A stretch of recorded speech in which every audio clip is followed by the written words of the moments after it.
हरे कृष्णा। हनुमान जी के धर्मपिता वायु थे। इसी कारण उन्हें पवनपुत्र के नाम से भी जाना जाता है।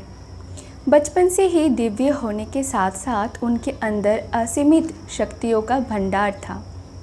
बालपन में एक बार सूर्य को पका हुआ फल समझकर उसे वो खाने के लिए उड़कर जाने लगे। उसी समय इंद्र ने उन्हें रोकने के प्रयास में वज्र से प्रहार कर दिया। वज्र के प्रहार के कारण बालक हनुमान की ठुड्डी टूट गई और वे मूर्छित होकर धरती पर गिर गए। इस घटना से कुपित होकर पवनदेव ने संसार भर में वायु का प्रभाव को रोक दिया, जिसके कारण सभी प्राणियों में हाहाकार मच गया। वायुदेव को शांत करने के लिए इंद्र ने अपने द्वारा किए गए वज्र के प्रभाव को वापस ले लिया। साथ ही साथ अन्य देवताओं ने बालक हनुमान को कई वरदान भी दिए। यद्यपि वज्र के प्रभाव ने हनुमान की ठुड्डी पे कभी न मिटने वाला चिन्ह छोड़ दिया। तदुपरांत जब हनुमान को सूर्य के महाज्ञानी होने का पता चला तो उन्होंने अपने शरीर को बड़ा करके सूर्य की कक्षा में रख दिया और सूर्य से विनती की कि वो उन्हें अपना शिष्य स्वीकार करे। मगर सूर्य ने उनका अनुरोध कहकर अस्वीकार कर दिया, क्योंकि वो अपने कर्म स्वरूप सदैव अपने रथ पे भ्रमण करते रहते हैं। अतः हनुमान प्रभावपूर्ण तरीके में शिक्षा ग्रहण नहीं कर पाएंगे।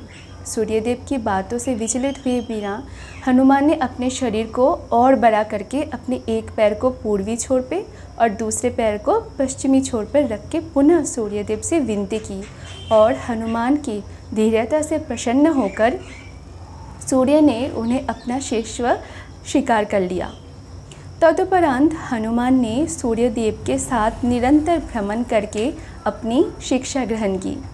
शिक्षा पूर्ण होने के उपरांत हनुमान ने सूर्यदेव से गुरु दक्षिणा लेने के लिए आग्रह किया, परंतु सूर्यदेव ने ये कहकर मना कर दिया कि तुम जैसे समर्पित शिष्य को शिक्षा प्रदान करने में मैंने जिस आनंद की अनुभूति की है वो किसी गुरु दक्षिणा से कम नहीं है। परंतु हनुमान के पुनः आग्रह करने पर सूर्यदेव ने गुरुदक्षिणा स्वरूप हनुमान को सुग्रीव धर्मपुत्र सूर्य की सहायता करने की आज्ञा दे दी। हनुमान के इच्छानुसार सूर्यदेव का हनुमान को शिक्षा देना सूर्यदेव के अनंत अनादि नित्य अविनाशी और कर्म साक्षी होने का वर्णन करता है। हनुमान जी बालपन में बहुत नटखट थे। वो अपने इस स्वभाव से साधु संतों को सता देते थे।